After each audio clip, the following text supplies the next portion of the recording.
Au cœur d'un pays ensorcelé, vivait un homme d'un grand pouvoir, pourvu d'une barbe d'un bleu sombre et effrayant. La barbe bleue, comme on l'appelait, voulait prendre une femme pour épouse. Mais voilà, plus terrible que sa barbe encore, il y avait le mystère lugubre entourant sa vie. C'est qu'il avait déjà eu 6 femmes. Rose, Olive, Jade, Violette, Ambre et Rubis, dont on ne savait point ce qu'elles étaient devenues. La seule chose dont on était certain, c'est qu'il était fou de douleur depuis le décès précoce de Rose, sa première épouse. 2 sœurs du pays, les inséparables Anne et Blanche, se distinguaient par leur caractère comme par leur beauté. La mort de leurs parents avait mis leur famille dans une situation difficile, si bien que Blanche surmonta sa crainte du profond bleu de la barbe de l'homme et accepta de devenir son épouse. Après la noce, les sœurs emménagèrent au château. La barbe bleue dut rapidement partir pour régler des affaires. Il remit donc à sa jeune épouse un lourd trousseau de clés. Il s'y trouvait une clé pour chaque pièce du château.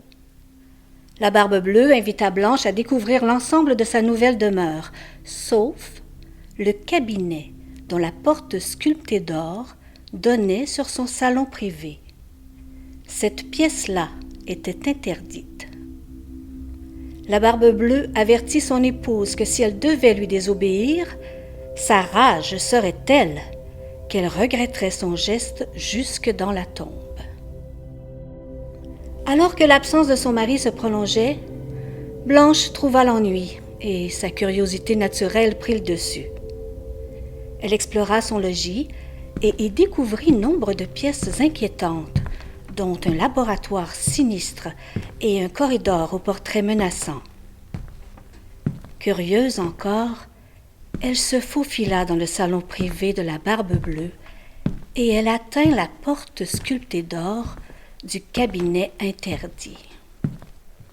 Blanche essaya toutes les clés du trousseau, mais aucune n'ouvrait le cadenas gardant la pièce hors de portée. Il ne restait qu'une clé de verre, si légère et si translucide que Blanche faillit ne pas la remarquer.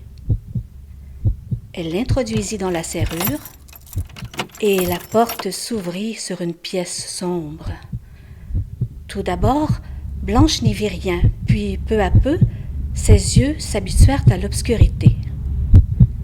C'est alors que l'horreur se dévêtit de sa noirceur, et terrifiée à la vue de ce qui se trouvait dans la pièce, la jeune femme courut se réfugier dans sa chambre.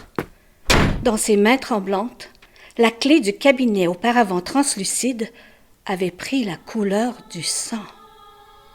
Elle tenta de la nettoyer avant le retour de son époux, mais c'était inutile, car la clé était ensorcelée. À son retour, la barbe bleue demanda à son épouse de lui remettre le trousseau de clés, ce que Blanche fit, tremblant de peur. Voyant la clé de verre tachée de sang, la barbe de l'homme prit une teinte encore plus vive. « Vous avez triché, mon épouse! Vous allez mourir, et plus vite que prévu! » Blanche supplia son époux de lui faire grâce. La barbe bleue refusa sa requête et l'enferma au cachot. Anne, entendant la sentence de mort de sa sœur, voulut intervenir, mais la barbe bleue l'enferma à son tour au donjon à l'autre bout du château. Prisonnière dans sa tour, elle se mit à implorer les passants de leur venir en aide. C'est à ce moment précis que vous, qui écoutez ce conte, traversez les terres de la barbe bleue.